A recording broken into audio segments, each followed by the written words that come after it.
A member of the 25 draft class takes over practice and is looking like an absolute weapon in the Pats offense. That's where we start on this episode of Locked On Patriots.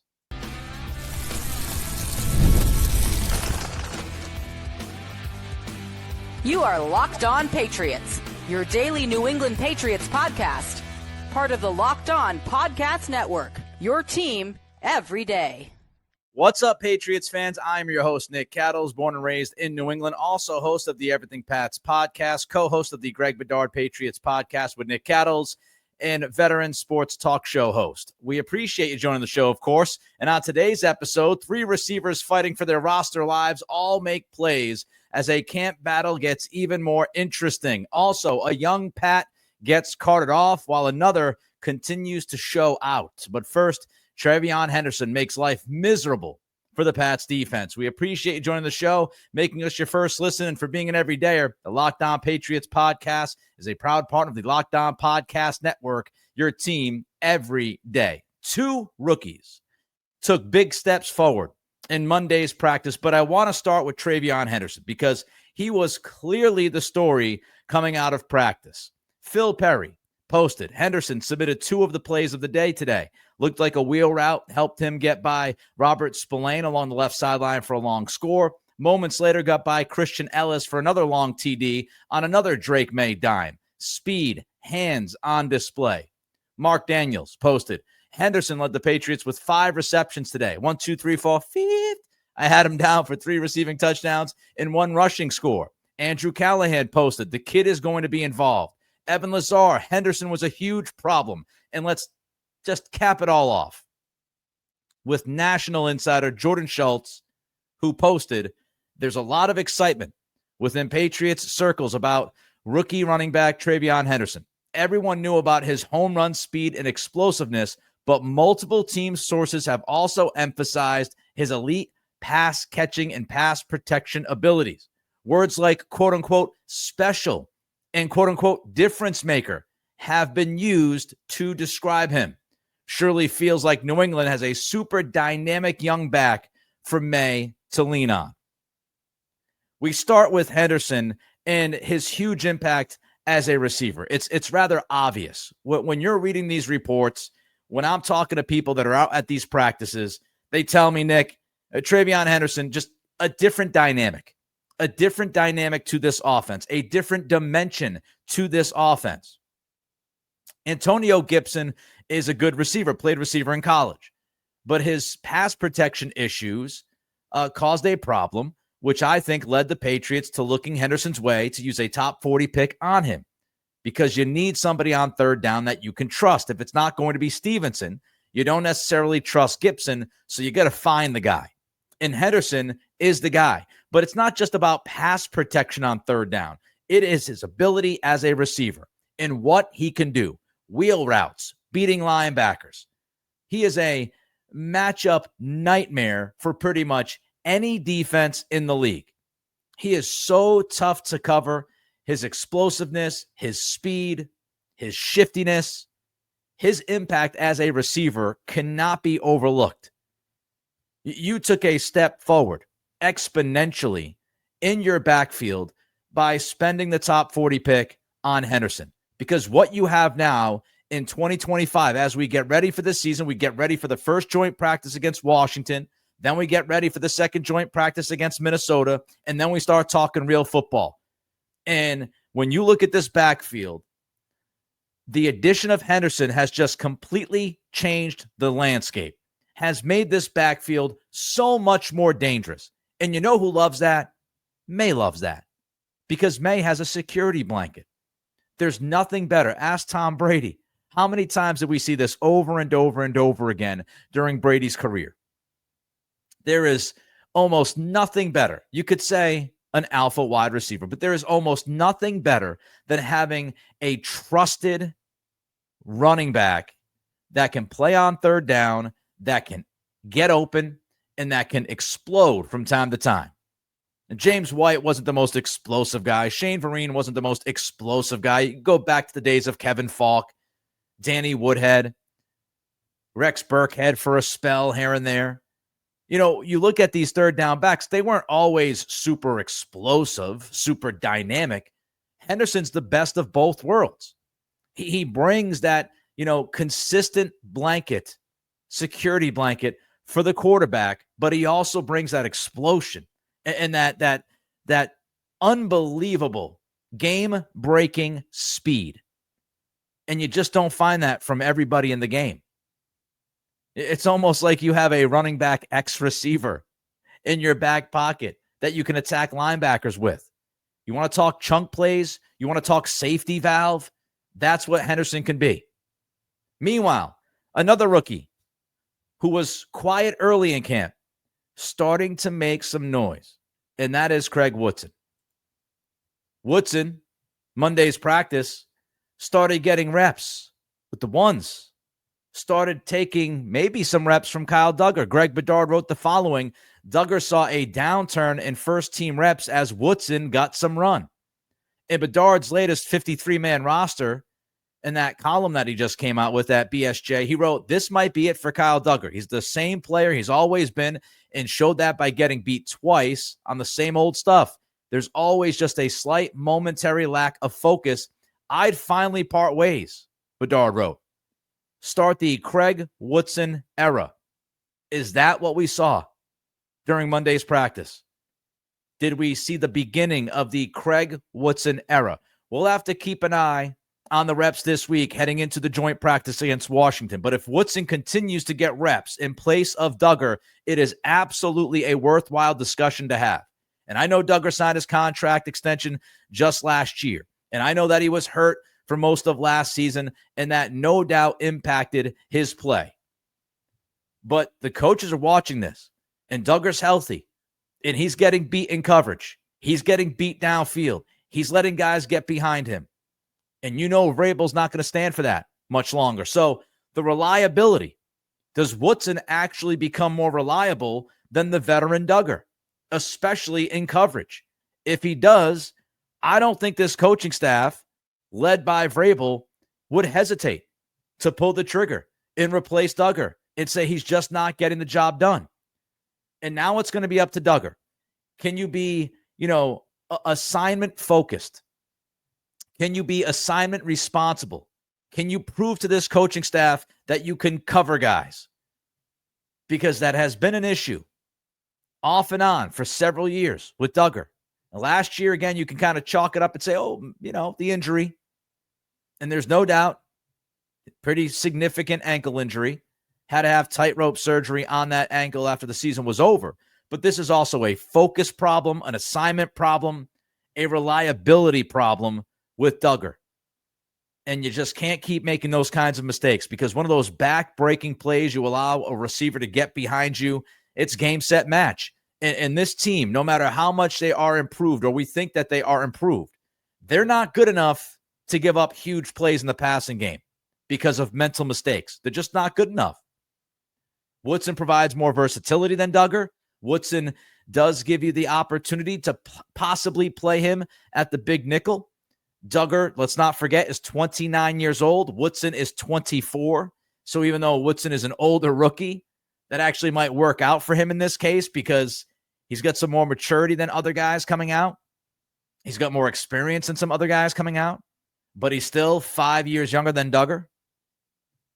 And this staff has no issues trusting young talent. We've seen that during camp. Some of this might change. They might adjust if the rookies don't look like they're capable of carrying their own weight. But we've seen it. I mean, Jared Wilson right now is your starting left guard. I just talked about Henderson and the opportunity he's getting at practice, and now you've got Woodson taking reps from Duggar. This coaching staff is not afraid. They are not afraid of playing the young guys. And so I don't think they would hesitate pulling the plug and saying, we're going to roll with Woodson maybe a little bit more than we thought we would. And if he's better than Duggar, if he's playing better than Duggar and he deserves it, then you put him out there. Simple as that. Speaking of young players, did we write off most of the 2024 draft class too early? a couple of guys from that class are trying to change minds across New England. That's next as we continue with today's episode of Locked On Patriots, part of the Locked On Podcast Network, your team every day. This episode is presented by Yahoo Fantasy. It's the best time of the year. NFL kickoff is almost here, and that means fantasy football season is back in full swing. And this year, Yahoo Fantasy is turning things up with a fantasy football experience like never before. I've been playing fantasy football for a long, long time. And get this, if you're playing on Yahoo Fantasy, you should tell your friends as well, first-timers or old-timers like myself, to celebrate 28 years of fantasy football greatness. Yahoo Fantasy is dropping 28 big new features over 28 days throughout August. And to kick it off, they just dropped Yahoo Fantasy Guillotine Leagues, a killer new way to play fantasy football on Yahoo, where the lowest scoring team gets eliminated each week until there's one team left standing. With the season around the corner, now's the time to get your league together and give this new mode a try. If you're more into the classics, you can still play in head-to-head private leagues or join a public league. Stay tuned for more killer announcements and start playing Yahoo Fantasy Football now at yahoofantasy.com/LockedOnNFL. Competition for the 5th through 7th wide receiver spots on this team is heating up. If there are going to be 7 wide receivers, not as urgent, but if there's going to be 6, I mean, we're talking about hotly contested spots on this roster. And as we get ready for this joint practice against Washington, 2 names, which might surprise you, showed up.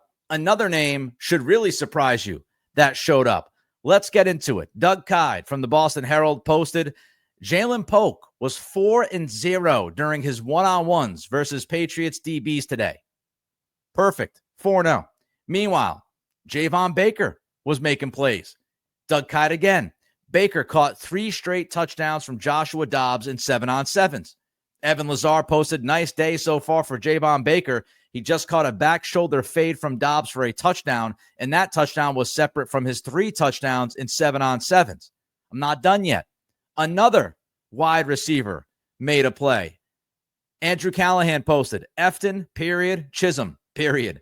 UDFA rookie wide receiver makes a one-handed touchdown catch on a fade route while falling to the ground after getting a step on rookie Craig Woodson. Great grab. So Polk showed up. Baker showed up. Efton, Chisholm showed up. This competition is getting hot. We know for a fact that Diggs is on this team. We know for a fact that Kyle Williams is on the team. Mac Hollins is very likely a lock. Pop Douglas, with the camp he's had, is also a lock. Then you get into what's going to happen. Who's going to take over? And it's a battle. It's a battle between Kayshon Boutte, who I think right now most likely a lock because he's had a good camp. And then you get to that 6th spot, maybe 7th spot. If you're carrying 7 receivers, I'm not sold that the Patriots will carry 7. But even if you're carrying 7, you've got 2 spots left. And you've got a number of different names. You've got Kendrick Bourne, more on him in a minute. You've got Polk, you've got Baker, you've got Chisholm. Only so many spots. Let's start with Baker. My biggest question about Baker remains my biggest question about Baker. Can he find the consistency? He has had some jaw-dropping plays during camp. He had some very nice plays last year at camp. And he shows you these flashes. He can do things that no other receiver on this football team can do. He could climb up and grab it, pluck it off the top of the head of a cornerback. He has Randy Moss players during this camp. And there just aren't guys on this roster. Mac Hollins is a bigger receiver, but Baker, he has that electricity to his game. But it's just a question of whether or not he can find the consistency. If he can't find the consistency, he's not going to make this club. He's just not going to. He's got to prove to this coaching staff that he can't just do the unbelievable every once in a while. He's got to prove himself to be dependable. We talked about in the first segment, May having that, security blanket, that safety blanket to go to with TreVeyon Henderson, because if Henderson continues to prove himself making plays at practice, he's going to become dependable. and he will be a consistent weapon within the offense. Baker has not been capable of showing that ever since being drafted. He'll show you these plays, and you want more, and you want it more consistently from him. So can he find that consistency? Because if he can, he just brings a different element to that position in that room than this team has right now. If you're planning on a wide receiver core without Baker, which I think you are right now, he's been on the far outside looking in. If you're planning on that room to not have Baker, you're going to lose some of that. You're going to lose some of that electricity. And it really comes down to Baker's ceiling versus can you trust him? Because if you're just going off of potential, if you're just going off the great plays, the Moss moments in the end zone, if you're just going off those plays, he makes the team and you hope for the best. But you got to trust him. And that's why you can't go off just those plays. You've got to be able to trust him. Because he can blow up your spot in a bad way as fast as he can make a memorable play that helps you win a game. And you also have to question, because of some of the stuff that we heard about when he was getting drafted, some of the stuff we saw last year, is he inevitably a culture fit for a Mike Vrabel team? But if Baker keeps making the types of plays that he made on Monday, if he makes those plays consistently, it's going to be very, very difficult to leave him off the 53. Then we get to Jalen Polk. And Jalen Polk, obviously, rookie season, didn't work out, rearview mirror. And he said some things when he came back to practice with the media that made some people kind of raise their eyebrows and made you wonder if this guy truly, quote unquote, gets it after being mostly a failure in his rookie season.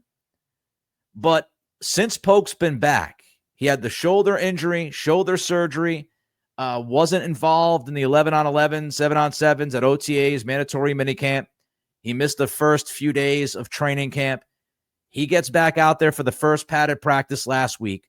And really, since then, he hasn't done anything bad. He's done nothing bad since being back, which is a positive step for him. And we're going to get into the red zone in a little while because, again, we saw some up and down from the Patriots offense in the red zone during practice. But Polk has proven that he can help you in the red zone. Couple touchdowns last year. As soon as he got back to camp, he made a red zone play, almost immediately scoring a touchdown. So he has shown in spots that he can help you in that red area. And he's been very good with the one-on-ones. He's been very good running drills, according to the people that have been following him and writing about him and talking to people that are watching him closely. And you wonder, Kendrick Bourne gets rolled up on during the scrimmage late last week. Mike Vrabel said today before practice that Bourne, he doesn't expect Bourne to be out there this week. So Kendrick Bourne, he might be trying to desperately hang on to his roster spot as is. He now has this injury. Who knows how long he's going to be out? We don't know what the injury is, aside from it being some kind of leg, ankle, knee issue. So he's going to be out for at least this week, according to Vrabel. And that gives the opportunity to guys like Baker and Polk and Chisholm to try to find their way onto this roster. So the Bourne injury might have a gigantic impact on the guys from the 2024 draft and whether or not they can figure some things out and get onto this team for week one against the Raiders. And then you've got Efton Chisholm. Look, Efton Chisholm needs to do more. I'll just put it as simple as that. He needs to do more. He's been mostly quiet since the early days of minicamp. And you put the pads on, you get a little bit physical. He starts to become a little bit of a different guy. But over the last few days, I'd say, he has started to make a play here and there. It hasn't been like dominating practice by any stretch of the imagination, but he has started to show up. But he needs more. He needs to show more. I don't know how versatile he is. I don't think he's going to play outside. You have a lot of options on the inside. And can Chisholm beat out guys like Baker, Polk, and Bourne, who I don't think anybody would disagree have, more natural gifts than Chisholm when it comes to athleticism and different things that they can do. But Chisholm, he's got to stay consistent, just like I said with Baker, but he's just going to make more plays. He's got to make more plays, and he's got to force this coaching staff to keep him on this team.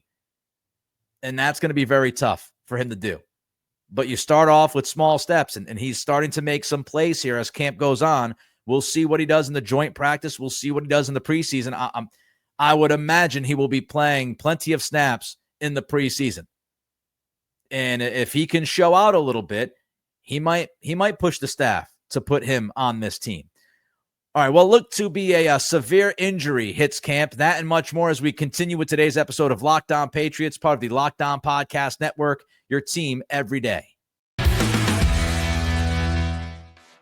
You ever wish managing your money felt easier? With Monarch Money, it can. Whether you're growing your savings or planning a big purchase, Monarch puts you in the driver's seat. It's like having your own personal CFO, giving you full visibility and control over your finances. Monarch Money is more than a budgeting app. It's a complete financial command center. You can track all your accounts, and I mean all of them, investments and spending in one place. So in addition to managing your money, you're also building wealth. I've said this before. Imagine having just one app, one single app, making it easier to manage your money on a day-to-day basis. You don't have to imagine it.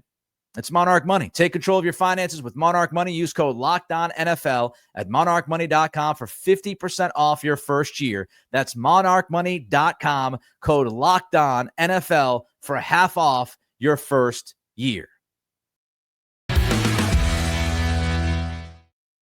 Busy back and forth practice on Monday, and I've got three other takeaways from the practice that you want to hear about. Number one, unfortunately, we start with an injury. A Patriot was carted off the field during practice. It was Marcellus Dial. Doug Kide posted. Dial is being carted off the field after being tended to by trainers, suffered an injury during 11 on 11. So Dial gets carted off. And he has been in an absolute battle at cornerback during this camp. We talk about the wide receiver competition last segment. Similar vibes when we look at the cornerbacks. And you've got a number of cats who have seemingly done enough to keep themselves in the conversation to possibly grab a roster spot.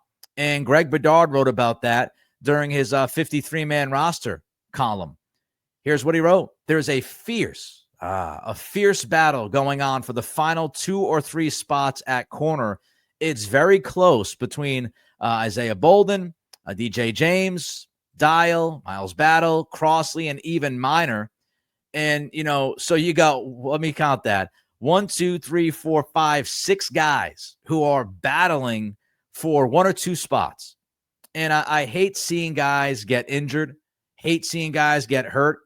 I really hate seeing guys who are battling for their roster lives get hurt in camp.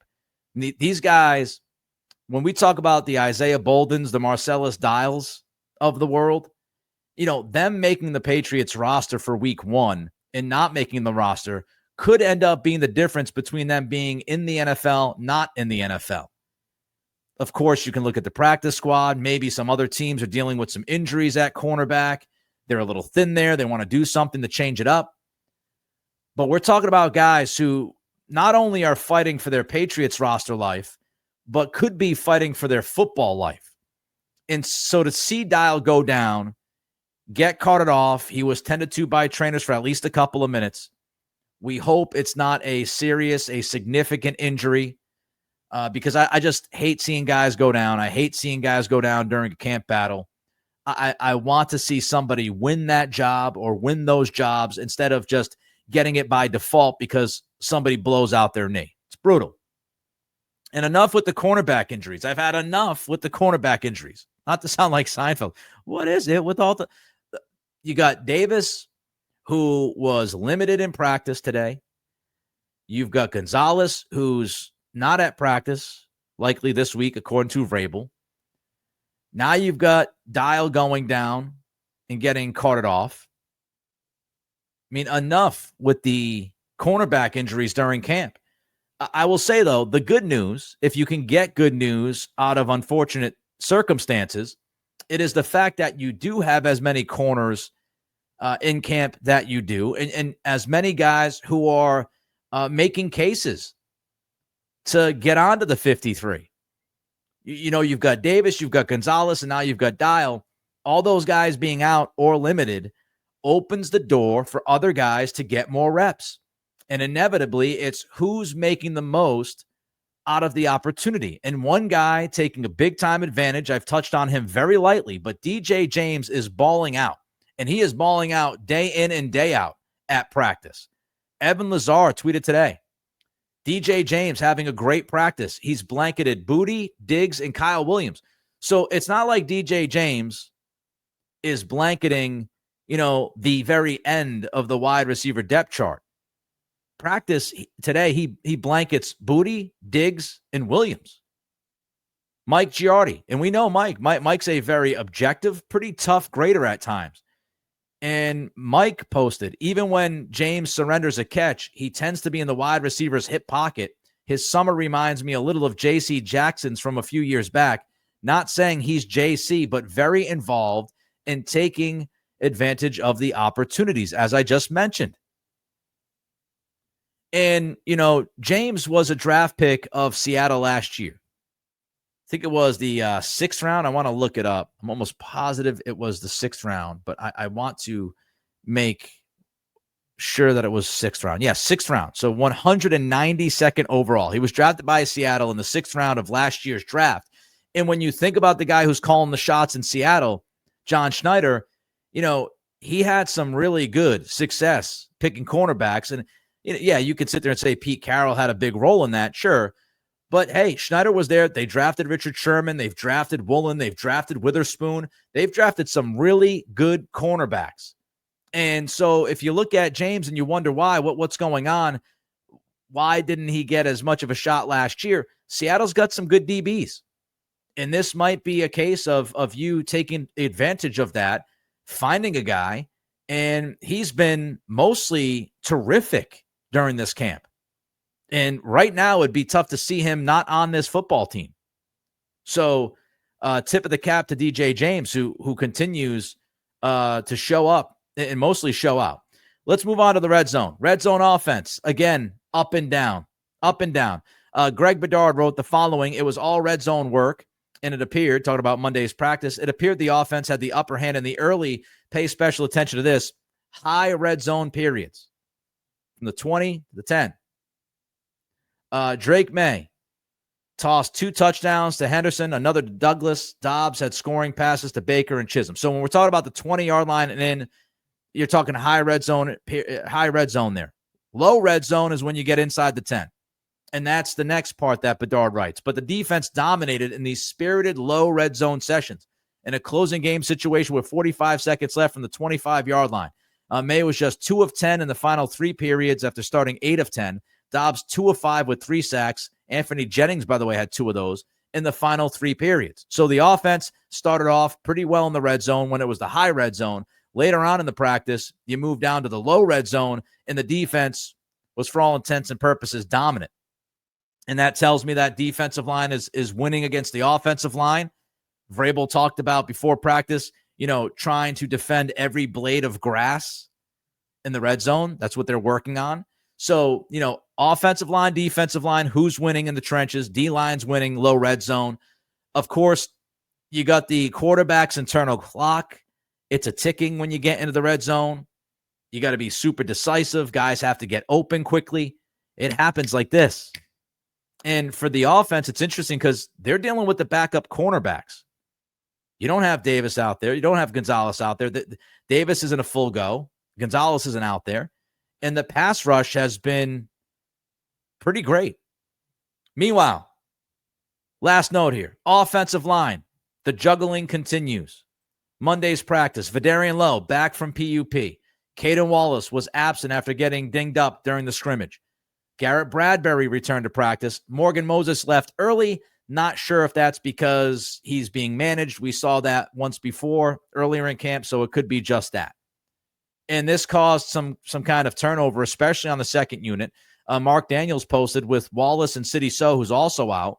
The second unit is different. DeMontre Jacobs was at left tackle.